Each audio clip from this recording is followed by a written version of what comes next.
Most people believe that after 65, life quietly starts winding down. The best years are already behind you. But that belief has very little to do with biology.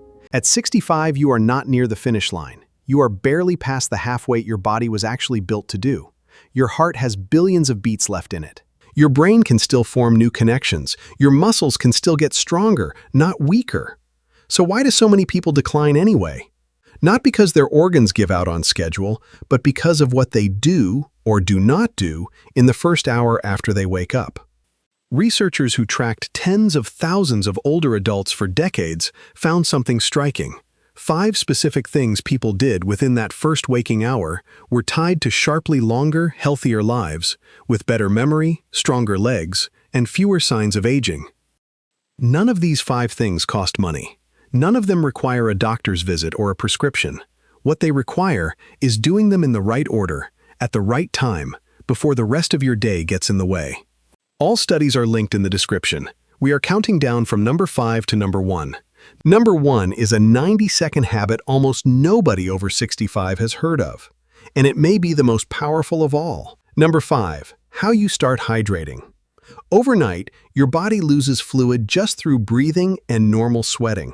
Nobody feels this happening, but it changes something important: the concentration of everything moving through your bloodstream. Researchers studying community-dwelling older adults found that people who habitually drank less water had measurably worse markers across the board: less favorable cholesterol readings, higher blood sugar, and more signs of metabolic strain. The pattern held up, even after accounting for age and health status. The fix costs nothing. A full glass of plain water, at room temperature, before your first coffee. Not instead of it, before it. Room temperature matters more than people think, because your stomach does not have to spend energy warming it before it can be absorbed. Coffee first thing actually works against you here. It is a mild diuretic, which means it pulls fluid out right when your body is trying to recover from a night of losing it. Ruth, 69, used to blame her mid-morning brain fog on just getting older. Her daughter suggested the water-first habit. 2 weeks later, Ruth said the fog did not show up anymore. She just had not realized how thirsty she had been every single morning for years. Number 4 works even better once your body is properly hydrated first. Number 4, where you stand in the first 10 minutes. Your eyes are not only for seeing. Certain cells in your retina exist purely to detect brightness and report straight to your brain's internal clock, the structure that decides when hormones rise and fall for the rest of the day. When that signal does not arrive early, the whole system runs late. Melatonin lingers, cortisol does not rise on schedule, and your sleep-wake rhythm slowly drifts off course. A large study following roughly 400,000 adults found that people who spent more time in daylight during the day reported better mood, better sleep, and steadier circadian rhythms. A clinical trial with older adults dealing with memory problems went further.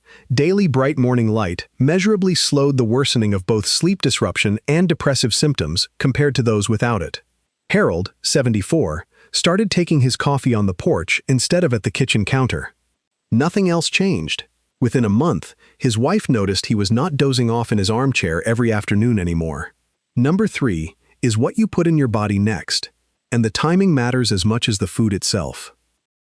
Number 3, protein, early. After 60, muscle does not just fade gradually in the background. Your body actively breaks it down faster than it rebuilds it, especially if breakfast is just toast or cereal. That matters, because muscle is not only about strength, it is what keeps you steady enough not to fall. Researchers comparing where people got their protein throughout the day found something important. Adults who got adequate protein specifically at breakfast preserved significantly more muscle mass and strength than those who ate the same amount concentrated at dinner. Getting it right at breakfast alone matched the benefit of spreading protein evenly across all 3 meals. Diane, 71, swapped her usual toast for 2 scrambled eggs, a slice of turkey bacon, and a small glass of milk. She was not chasing muscle, she just wanted to stop feeling wobbly on the stairs. 4 months later, her physical therapist asked what she had changed, because her grip strength had noticeably improved. Number 2 is not about what you eat. It is about something almost nobody over 65 practices on purpose. Number 2, 60 seconds of balance before breakfast. Balance is not something you either have or do not have. It is a skill your brain maintains through constant practice, using your eyes, your inner ear, and the sensors in your feet and ankles, all working together. Stop practicing, and that coordination quietly deteriorates, often with no warning before the fall that changes everything. A study that followed over 1,700 adults between 51 and 75 found something researchers did not expect. People who could not hold a single leg stance for 10 seconds had an 84% higher risk of dying from any cause over the following decade, even after accounting for age, weight, and existing health conditions. That held true whether the underlying cause of death was the heart, a stroke, or something else entirely. A simple balance test predicted long-term survival better than many standard checkups. Frank, 77, could barely hold his balance for 3 seconds when he started. He practiced by the kitchen counter each morning. Within 6 weeks, he was steady enough to stand on one leg tying his shoe, something he had not done since his 50s. And number 1, the habit that ties every single one of these together. So, number 1. 90 seconds of slow, controlled breathing, done before you even get out of bed. Here is what is actually happening when you do it. Your nervous system runs on 2 competing modes, one built for stress and alertness, one built for rest and repair. Most people over 65 wake up already leaning toward the stress side, with shallow breathing, an elevated heart rate, and cortisol climbing before their feet even hit the floor. A slow exhale that lasts longer than your inhale sends a direct signal along the vagus nerve, telling your body it is safe to shift out of alert mode and into repair mode. A review pooling 15 separate clinical studies found that structured slow breathing practice produced a real, measurable drop in resting blood pressure and a small but consistent reduction in resting heart rate. Separate research on this exact rhythm, a short inhale, a longer hold, and an even longer release, recorded a measurable shift toward the calmer, parasympathetic side of the nervous system within minutes. The pattern is simple enough to do lying in bed. Count to 4 while breathing in through your nose. Pause and hold that breath for a count of 7. Then let it out slowly through your mouth across a full 8 count. 10 rounds of that and you are done. It is under 2 minutes, start to finish. Evelyn, 82, started doing this before getting up, mostly out of curiosity. She told her daughter that her blood pressure readings at her next 2 checkups were the best they had been in years. Her doctor had not changed anything else in her routine.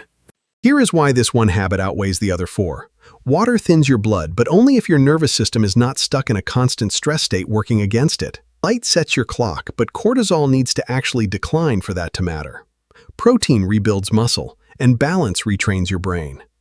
But repair only happens efficiently when your body is out of fight or flight and into rest and repair. Breathing is the switch that lets all 4 other habits actually do their job. Skip it, and the other 4 are working uphill the entire time. 5 habits. Under 15 minutes. Most of it before you have even left your bedroom. Not one of them requires a prescription, a gym membership, or spending a single dollar. Start with just 1 tomorrow morning. Add the next one the following week. You do not need to do all 5 perfectly on day 1. You just need to start before your feet hit the floor. 6 weeks from now, your mornings, and possibly the next 30 years, will look nothing like they do today.